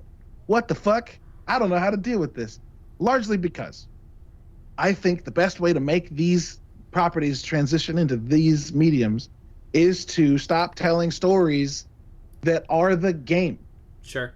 Most of the games that have potential for good stories to be told in them in this medium or in these mediums are the ones that have enough story that you could just set something in the universe and let it play out and not make people go, oh, it doesn't feel like when I was playing it, because they're not playing it. Mass Effect has been talking about a show or a movie for like a decade now. Do it about somebody other than Sure. Shepard. Give me the first Contact War when we run into the Turians, the first time we go to space. That shit would be dope. Give us a story on the edge of the galaxy. It's the Star Wars argument. Give us some weird, a procedural on the Citadel, right, or something like my that, God. right? A C-Sec cop Sounds show? good. Let's fucking It's go. like That would be incredible. Can I be? I'm running through my Rolodex of like video game movies and shows, and like obviously Mythic Quest is not an adaptation of a video game; it's an adaptation of video game culture, which has also struggled to find presence in narrative. And I think part of that is due to there's so much video game culture that like you don't need a show to approximate it. If you're someone who likes video game culture, you can just participate in it nonstop because there's an infinite font of it, right? But like, Sure. here's something we haven't really tried when it comes to adapting video games into movies and TV.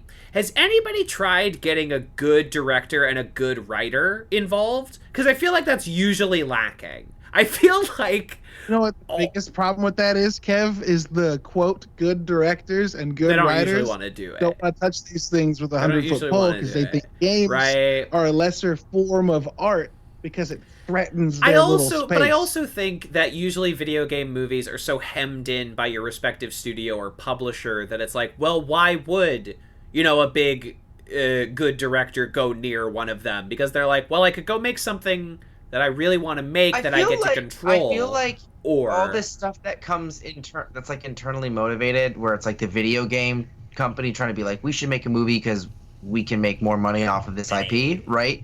That, I think, a way that they could play into it that I feel would make it a little bit better is if they actually embraced like the fanfic community interesting. and actually let a Interesting. good writer, well, I know not all of it is good, but like legitimately, No, I like, get what you're let getting at. someone who actually wants to write a good story with these characters do that instead of just hiring some writer that doesn't actually care about these things in the same way to make a money grab. You know what I mean? Sure. Like, well, they've written a screenplay before, so Yeah, find they can write a Like- screenplay. Well, also, work with people I that love care about that- it and find the story first, and then you can turn it into a screenplay Yeah. that might work. We also live in a world that's rapidly becoming more and more comfortable with taking extremely nerdy and what used to be exclusive things and turning them into things for a lot of people. Yeah. Yeah, And like, true. I think that the prevalence of Marvel and DC movies, specifically Warner Brothers, specifically DC being like, we kind of enjoy letting our directors kind of control where they make things. Right. To mixed results, I think that's but you're opening... like, well, these are some interesting and weird movies. You know, like these are some interesting but movies. I think that might open the door more to people going, I want to make a movie about this game. If the studios that own those licenses can also be like, you know what?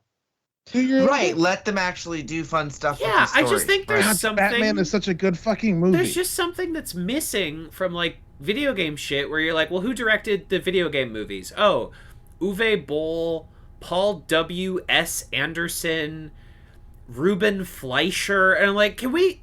Like, I just think we need a better caliber of guy in here, is I think a big part of the issue. We need, or like, I'm not saying men specifically, but we need some better folks. We need some fucking, I think that's a problem, is we keep hiring people who aren't good at their jobs. I'm sorry. I think that, yeah, no, that's a valid criticism. Never 100%. thought about it before. But I was like, you know what? The best video game movie of all time came out last year. It's called Werewolves Within, a video game I've never heard of. I know nothing about. It is a hilarious horror comedy that came out last year. Ooh. It's fucking excellent. Everyone should check it out. And it's based on a video. Some video game I've never heard of. Some Ubisoft title. You know, like no idea what this is. But it's fun. It's got Guillermo from What We Do in the Shadows. It's got Sam Richardson. It's got all these fucking funny people in it, and it's great. But like, you know, hey, we got a decent director, a good script, a good cast. And it's weird how we made a good movie out of that. It's like it is possible. I just think talent. It does seem like Ubisoft kind of has the grasp on it right now with What We Do in the Shadows. Werewolves Within, and Mythic Quest. Yeah. Like, Assassin's Creed was meh, but it was also Assassin's Creed was interesting. So not the game. You know what? Like Assassin's Creed was like, I don't think this is fully successful, but they are like kind of doing a thing. They are trying. They're trying hard. They have a take on the material. You know, like I don't know if it's fully baked. I don't know if it's a good movie, but it's like, that's a weird movie. That's an interesting movie, honestly. But again, putting a director behind something, it was fucking Justin Kurzel. Yeah. And like he makes stuff that tries. Right. You know, like he makes stuff that's like Michael Fassbender went to that guy and was like, "Hey, direct Assassin's Creed." And he's like, "I'll figure out a way to do that." That sounds okay. And that is like they should have fucking let Gore Verbinski do BioShock. Like, he really wanted to. Like, that's how you get a good BioShock movie. You let Gore Verbinski do it. He makes good movies. I want Alex Garland to do BioShock. That could be good. Yeah, sure. But Gore had like the pitch. It was like ready to go, and they just didn't finance it. But it was like he wanted to do BioShock like desperately badly. Sure. You have people like Dan Trachtenberg, who made that Halo short, and then he goes on to do like 10 Cloverfield Lane, which like he did a Portal. Yeah, the Portal short, exactly. That's how he goes on to do 10 Cloverfield Lane, is because of his like big Portal short. The Halo short. Oh, did I say Halo short? I'm sorry. I don't know. Nobody knows. My brain is pudding, and your ears are pudding, and it's just, I guess we just have a big old pile of pudding. And that is what we're working with. And I don't know. I'm sorry. You know what's actually a pretty okay movie, which is like interesting. The Super Mario Brothers movie. I'm sorry. You know what's actually an okay movie? Wait, the original one with like the fucking costume design and the bizarre. Yeah, I'm sorry, my arch nemesis, the Prince of Persia, Jake Gyllenhaal. But I go like it's a functional like action thing, you know. I haven't seen it, but I've seen like little clips of it, and I've been just like fascinated by it. Which one, Mario or Prince of Persia? Mario. Oh no, Mario is like, I mean, like whatever with the story. I have no but desire like, to see nor Prince should of you, Persia. because again, Jake Gyllenhaal is playing the Prince of Persia. Nope. But Super Mario Brothers, the sets are bananas. The costumes are incredible. It makes no sense as an adaptation of Mario, but as like the people who made Max Headroom got to direct a Mario movie, it delivers on what you want. That idea. Wow, where can I watch anywhere. this? I'm sure like you can find it all over the place. There's an What was it called? Just the Super Mario Brothers movie? or Super Mario Brothers. You can watch that. Wait, I remember seeing this at Blockbuster and being like, "What is this?" and never renting it because I had never really played Mario It's much. funny, it's charming, And it's also- weird, and hey, there's a podcast episode about it on this very podcast feed. Just scroll on back, and Wow. I know I got a podcast for everything, and that movie, like, the Vitruvian it didn't get its due. I mean, yeah, it's a bad adaptation of Mario. But also, like, what is a good adaptation of that? Those games don't have a story. What are you talking about? A bad adaptation of Mario? Guy jumps around, and then the game is over. Like, I don't know what to tell you. Yeah. I'm sure that fucking Minions Mario movie they're making, I'm sure I'll be fine. Fucking Chris Pratt, fucking Charlie Day, fucking Anya Taylor-Joy. I don't know what they're doing. Jack Black. I don't know what they're doing over there, man, but it'll probably be fine. It'll probably be good. It'll probably honestly, be fine. Because I'm a dad. Hey, again, like, is it better than Paw Patrol? You probably like it. I'm not, like, you have... Yeah. It is not meant as a manner... It happens to all parents. It does. It just happens. It is a natural process, and you either accept it or you perish. And it's like, yeah, if you've seen enough fucking Coco Melon, the Mario Brothers movie seems really good in comparison. Does. Oh my god. It really does. That's simple fact. Luckily, my house has been full of Turning Red and Encanto. Okay, and, like, those are movies good both movies. fucking Yeah, rule. those are good movies. Those are actually I've good heard. movies. And, you should watch them both. We'll see. That's Kev saying, nope, but being Probably nice not, about it. but, like, that doesn't mean they're not good. I'm probably not going to get around to that. Yeah. But I bet they're good. That's fine. I was really glad to hear that about Turning Red, because I was like, God, Disney is just, like, not only, like, leaving Pixar to drown, it is, like, holding its head underwater, and I'm very glad that everyone... The last 4 Pixar movies have been so They've been good, really though. good, but, like, Disney's just fucking shafting. Wait, I'm really stoked to see Turning Red. I haven't seen it yet, but I'm good. actually legitimately really excited about this People one. say it's really good. It's good. It's good. So there you go. It's good. Yes. I It feels like it was very obviously made for kids of Asian parents to relate to and to like commiserate with each other too. But like broadly, like kids of brown parents will get it. Will just get it. But more than that, it's just a good fucking movie that I really enjoy. I think it speaks to universal human experiences that any child can relate to. Yeah, 100%. It's like the Uncharted movie in that if you've played the games, you get it a little bit more. But regardless, it's great. Great. Glad I love it. Glad you enjoyed it. Yeah, you pick up what I'm putting down. You got Absolutely. shovel I and hear shit. you. I am here. I am listening. I am attentive. I'm probably never going to see the Uncharted movie, but I'm here. I am with you. Oh, I'll watch the Uncharted movie. For sure. Go for it. I've seen enough movies from Tom Holland, Mark Wahlberg, and director Ruben Fleischer to know that this one's probably not for me, and that's okay. I don't know. I like Tom Holland. I'm down with it. Hey, That's not what people like that guy, and that's okay. I still need to watch The Devil All the Time and Cherry. I haven't watched either of those. The Devil, all the time. Robert Pattinson's in that. The devil. What if there was a devil? Yeah, Robert Pattinson is in that. And Robert. God, y'all, the Batman is so good. Oh, I haven't seen I it believe yet. you. Jason and I were gonna see it, and then I contracted. Hold on, the novel coronavirus. Yeah, checks Yeah, notes. No, it's novel. Guess what you have to do now that you have been cured of the... Go see the Colin Coke Farrell on the movie that came coronavirus. out on March 4th. That's right. After Yang. What do you see? After Yang, the new Colin Farrell A24 movie. Probably going to see that on Wednesday. I mean, Colin Farrell will be putting in work. Hey, he's good. He's a good actor. Every Yes. year, Hey, you see a wait, Colin Kevin, Farrell now movie. that you're not dying, do you want to go see it? Yeah, if you want to wanna go see the Batman? Yeah, if you want to go see Batman, I'll go see Batman. I'll go see Batman with you. I don't want to see it by myself. I'm not interested enough. But if Yeah, Jace wants I don't. to go, I want to. will No, go. I'm exactly the same way. I'm like, yeah. Sure. I otherwise I would just wait till it comes out. But I kind of want to go Sure. see the Batman. Yeah, I'm not like in a rush. But if Jace wants to go see Batman, I'll go see Batman. We'll Thank talk. you. I would love to have There a you go. buddy. We'll talk. We'll have to do it this week or next week because I'm out of town the last week of March. Sounds great. Me as well. Great. Yeah, perfect. you'll be here, yeah? Yeah, we should circle up because I'm a better friend than Whoa. Jace. Because I'm a better friend. Than, yeah. Because I I'm don't a know what better that friend. noise was. Yeah. We should, yes, hang. Yeah, please. Yeah. Look at Mocha Bees. I want to go to Oh. there. Yes. Oh, Last time we hung out in person was in fact at Mokabee's. That is true. That is in correct. like 2015. Why break the streak? Well, I've barely been back to St. Louis, for more than like just like a blip. You know what I mean? Yep.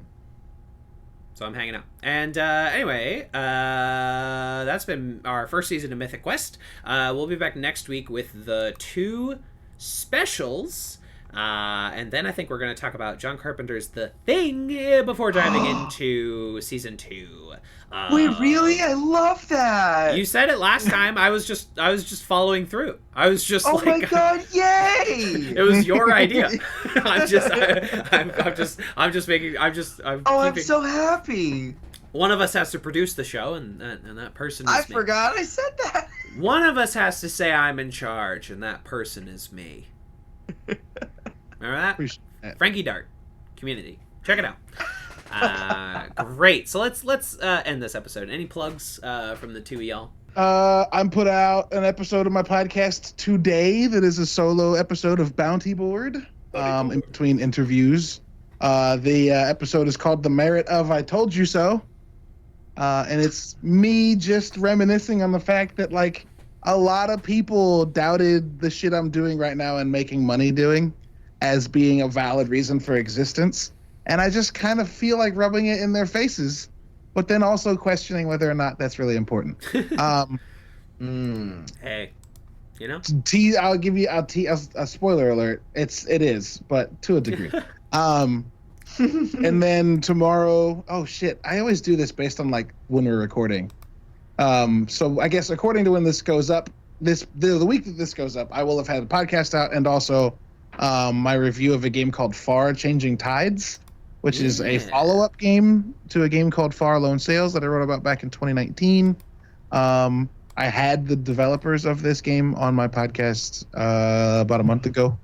They're very good people. They're very cool people. This game is very good. I appreciated it almost as much as the first one, which sounds like a little bit of a condemnation, but it's not. The first one made me, help me deal with grief. This one more just spoke to my constant fear as a parent. It's good. It's a real good game. I really enjoyed it. And the ending fucking buckled me. So, goddamn. So, it was good. So those What's the game called? Far Changing Tides. Far Changing Tides. Yeah. Far Changing Tides. Far Changing Tides. Great. Jace, anything from you? I don't know. My musical has been, gaining a little bit of traction with some people I'm very excited about. And, Good. there's not any timelines for anything really yet. There's not really anything to announce, quite frankly, but I feel like, if people didn't know, there is a Twitter account you can follow for updates. There's also an Instagram account, which is just as barren at this point, but it's at MOWE Musical. And yeah, if you ever want to find out about updates on a queer punk musical that might actually possibly become a thing at some point, if you want to know any updates on that, give that a follow, because that's where things will be announced. Isn't it fun to languish away for years on, say, musicals or film projects and go like, sure hope this ends someday. Sure hope there's an end to this rainbow. It's so, I feel so strange like trying to advertise for it too, because I'm like, I've just cared about this for so long, and I'm like, I don't know, it's been like a 3-year process, and I just want people to love it as much as I do. And I know that they will, but it just needs to happen, and that means I have to convince a bunch of people who have money and a bunch of lawyers who know things to do stuff for me. Hey, do stuff. Hey, but that lawyer. might be happening, so if you want updates, give that a follow. Great. Perfect. As previously mentioned, over on Patreon, patreon.com/TVsKevin. Starting next month, going to be kicking off a monthly show where we're working through Crazy Ex-Girlfriend, which I watched all of in 4 days, and I can't shake it, and I want to talk about it. So we're going to be slowly working our way through that over on the Patreon. First episode will be up free on this very feed, and then, next one will cost you. Just $1 a month, though. That's not a lot of money. in my personal opinion. Wow. And y'all can get you some of that, and that'll be great. And also next month, I'm planning on finally working on the community book that I've been talking about at this point for literal years. Time to start. No time like the present. Write that pilot episode essay that I have been thinking about for a long time. And, be periodic updates on that as certain bits of progress undergo. But all of that will, again, be over at patreon.com/TVsKevin for as little as $1 a month. And ain't that something? Dolores. Yes, no Buco Dolores, Uno Dolores, and that'll be great. We will be back next week with the 2 Mythic Quest specials, the 2 especials, and they are special in my humble opinion. This is where Mythic Quest becomes Mythic Quest, if that makes sense to anyone. This is where you go, this show, okay. And that'll be fun. And again, congratulations on the Hitchhiker's Guide to the Galaxy. Jace, congratulations. Yeehaw. Thank you very much. Absolutely. I believe it very ass. strongly. I think that we're going to have a fun time reading those books and watching that movie. Yeah. And maybe even maybe find some other fun little BBC miniseries. It's an exciting little universe of stuff. Maybe the video game. There's lots to do. There's lots to talk about. There's a video game? Oh boy, is there. There is a point-and-click adventure game designed by someone who wants nothing more than to fuck with the player.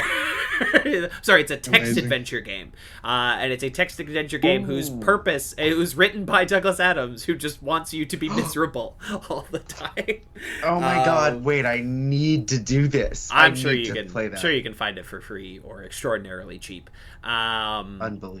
And but until next week, enjoy your dinner party. Dinner party. I've decided that's the Mythic Is that Quest the sign up now? I guess dinner party. It was the only thing that makes sense. Getting some great DP action. Yep. No, that's it. No, that's good. You gave me Ringo. blessing. You couldn't even give me one of the good Beatles. I'm just your drummer. Keeping the beat.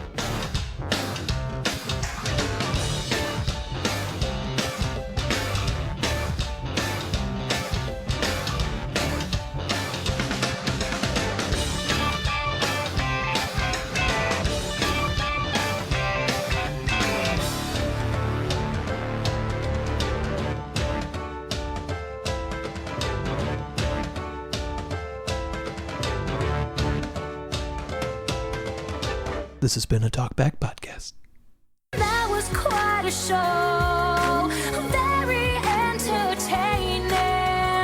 Please tell your friends about this show. Boopy doopy doop boop sex.